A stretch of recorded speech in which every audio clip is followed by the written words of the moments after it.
Président, je désire d'abord remercier mes collègues du comité de finances, les députés de Parkdale-Park et de Rimouski-Neigette-Témiscouata, les Basques, pour leur rapport constructif à la réflexion que nous devons avoir aujourd'hui à titre de députés sur le budget 2014 et sur ses retombées. Hier, le 12 février, j'ai entendu le député de Kitchener-Conestoga dire que les étudiants de secondaire comprennent mieux le budget que les députés de l'opposition. Monsieur le Président, il faudrait peut-être que les députés d'en face cessent de parler à travers leur chapeau et cessent de dire des bêtises. Les citoyens de ma circonscription sont exaspérés de voir leur pouvoir d'achat fondre comme neige au soleil, pendant que le gouvernement ne prend pas de réelles mesures pour relancer l'économie de ce pays. La première question qu'il faut se poser, sans nul doute, c'est qui seront les nouvelles victimes de ce budget? Victimes du budget, les pensionnés de la fonction publique. Le gouvernement va chercher 1,5 milliard dans le régime des soins de santé des fonctionnaires retraités à qui on demande de payer plus pour leurs cotisations. Ainsi, en exemple, je peux vous citer les pensionnés de ma circonscription qui m'ont appelé et écrit. On leur retire 42,76 $ par mois au lieu de leur contribution qui se situait à 10,34 $ par mois en juin 2013, une différence de 32,42 $ par mois, 389 $ et quelques sous par année, une augmentation de 413,5 %. Pourquoi les conservateurs s'en prennent-ils aux pensionnés de la fonction publique? Victimes du budget, les chômeurs. On compte presque 300 000 chômeurs de plus qu'avant la récession de 2008. Or, ce budget ne comprend aucun investissement significatif pour créer de bons emplois pour la classe moyenne. Un dossier que nous avons suivi de près le NPD, et pour vous le démontrer, je vais citer notre chef. L'assurance-emploi est le plus important programme canadien lié au marché du travail. Ce programme fournit les prestations de remplacement de revenus aux chômeurs pour les aider, eux et leurs familles, et ils offrent aux Canadiens de la formation et d'autres mesures de soutien du marché du travail pour les aider à se trouver un nouvel emploi. Puisque le contexte de l'économie et du marché du travail est en constante ébullition au Canada, le gouvernement doit s'assurer que le programme est là pour les Canadiens lorsqu'ils en ont besoin. Le gouvernement doit également veiller à ce que le programme contribue à la création d'emplois et à la croissance économique. Fin de la citation. Depuis les changements annoncés dans le budget de 2012, moins de personnes sont admissibles aux prestations d'assurance-emploi. Plus de gens sont forcés d'accepter des emplois à faible salaire et plusieurs personnes sont redirigées vers des programmes sociaux provinciaux.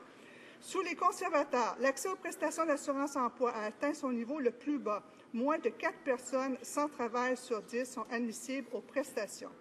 Les changements apportés sont aussi nuisibles pour les industries saisonnières comme le secteur du tourisme, de la pêche, le secteur forestier et le secteur agricole. Les travailleurs et les employeurs canadiens paient les primes d'assurance-emploi et le gouvernement fait des profits sur leur dos. Victimes du budget, la formation de la main-d'œuvre. Le budget change les règles de la formation de la main-d'œuvre. Le gouvernement fédéral a annoncé que la subvention pour la formation de la main-d'œuvre serait en place le 1er avril avec ou sans l'accord des provinces. Alors que la formation de la main-d'œuvre est une compétence provinciale, une entente qui date du siècle dernier. Or, on veut imposer une nouvelle façon de faire. Ce ne sera plus les chercheurs d'emploi qui recevront le soutien, mais les entreprises. De quel droit imposerait-on aux provinces l'obligation de rendre des comptes alors que ce domaine de compétence lui appartient? Une subvention canadienne pour l'emploi sera lancée en 2014. Qui sera admissible? Les entreprises ayant un plan de formation destiné aux Canadiens au chômage et aux Canadiens sous-employés pour leur permettre d'occuper un emploi ou un meilleur emploi. Tout Canadien peut tirer parti de cette subvention, mais à une condition. Il doit être partenaire avec un employeur. Autrement dit, il doit trouver son emploi. Ici, il y a beaucoup de changements en peu de phrases. Actuellement, les provinces forment des travailleurs et les intègrent ou les réintègrent sur le marché du travail. Il arrive que le processus soit un peu plus long lorsque le futur travailleur doit passer par un service d'orientation ou de formation avant d'intégrer le marché de l'emploi.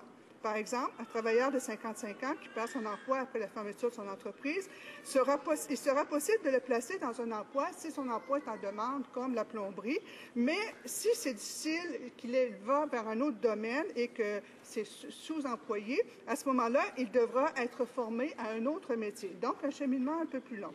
Après 10 présentations de budget, le ministre des Finances devrait mieux comprendre les termes « juridiction provinciale ». Le ministre des Finances s'est plaint qu'ils ont versé, et je le cite, des milliards de dollars, pas des millions, des milliards aux provinces pour qu'elles parviennent à former la main-d'œuvre pour les emplois. Certaines provinces ne nous rendent même pas les comptes, nous ne savons même pas ce qu'elles font avec l'argent. Alors, on va faire mieux, on aura des résultats, a-t-il tranché. Fin de la citation. Quel manque de tact.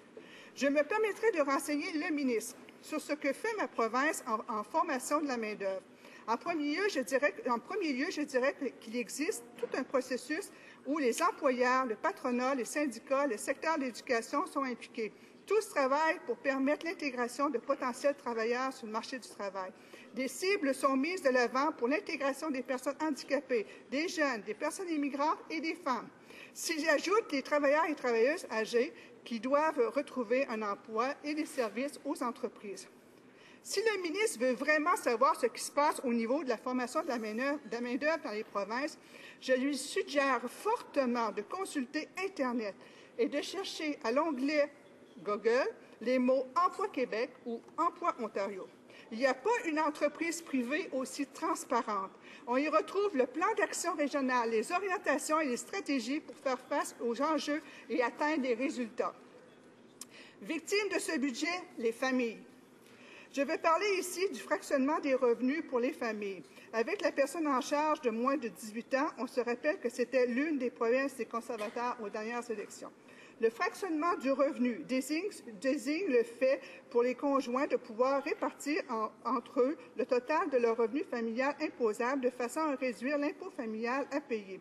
Comme le régime fiscal canadien est de nature progressive, le conjoint au revenu le plus élevé peut être soumis à un taux marginal d'imposition plus haut que l'autre membre du couple. En fractionnant le total de leur revenu imposable, certains couples bénéficient d'un taux imposable réel plus avantageux. Alors, pour donner un exemple, M. le Président, une économie moyenne d'impôt fédéral pour les familles biparentales avec enfants, par exemple pour un revenu de moins de 30 000 et si le conjoint qui a le plus bas revenu gagne de 0 à 10 du revenu familial, on va parler d'une économie de 120 Par contre, si le revenu familial est de 90 000 et plus, on va parler de 3 276 d'économie pour le couple. Au Canada, l'écart entre les riches et les pauvres ne fait que s'agrandir. Dans la mesure où le fractionnement de revenus aiderait à réduire cet écart, nous pourrions l'envisager. Mais dans les faits, les riches recevront plus que les pauvres.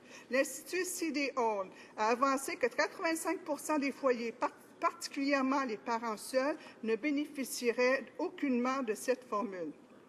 En conclusion, M. le Président, je vous dirais que je n'ai rarement vu un budget aussi ennuyant et qui n'aide aucunement les familles et les travailleurs à joindre les deux bouts. Merci, M. le Président.